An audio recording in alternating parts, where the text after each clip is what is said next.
America के president Donald Trump काफी समय से चाइना से नाराज चल रहे हैं और अब वुहान वायरस के कारण ये गुस्सा 7वें आसमान पर है।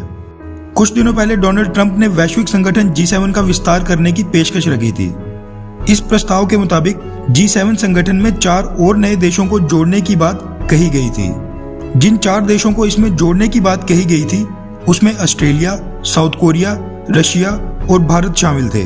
G7 संगठन पहले G8 हुआ करता था जिसमें रशिया भी शामिल था।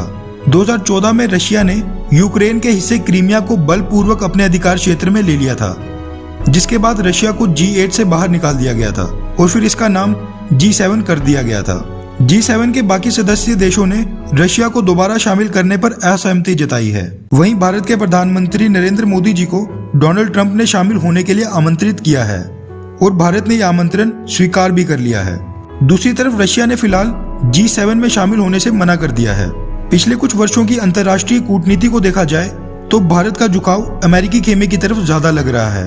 हालांकि भारत अमेरिका और रशिया के बीच संतुलन बनाने की पूरी कोशिश कर रहा है और इसका सबसे बड़ा सबूत है भारत रशिया की S-400 डील, क्योंकि उस समय भारत ने अमेरिका के बिल्कुल खिलाफ जाकर रशिया से यह डील की थी। रशिया शुरू से ही भारत का खास मित्र रहा है और उसने शुरू से ही भारत का साथ दिया है, लेकिन धीरे धीरे वैश्विक कूटनीति में स्थिति बदल रही है। पूरा विश्व आज 2 खेमों में बंट चुका है, एक अमेरिकन ब्लॉक और दूसरा रशियन चाइनीज ब्लॉक। रशिया और चीन दोनों अमेरिका के खिलाफ हैं, तो स्वाभाविक रूप से दोनों एक साथ आएंगे।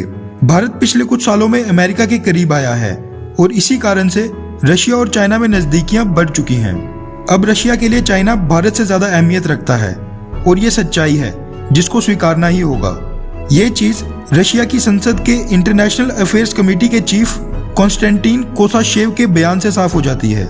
मीडिया को दिए एक इंटरव्यू में उन्होंने बताया कि रशिया फिलहाल चाइना के खिलाफ किसी भी प्रकार के संगठन का हिस्सा नहीं बनेगा। उन्होंने कहा कि G7 में भारत और रशिया को शामिल करना और चाइना को आमंत्रण न भेजना साफ दर्शाता है कि ये सिर्फ चाइना को निशाना बनाने के लिए किया जा रहा है ताकि चाइना बिल्कुल अकेले हो सके। आगे बात करते हुए उन्होंने बताया कि रशिया और चाइना के रिश्ते इस समय बहुत ही सुनहरे दौर से गुजर रहे हैं।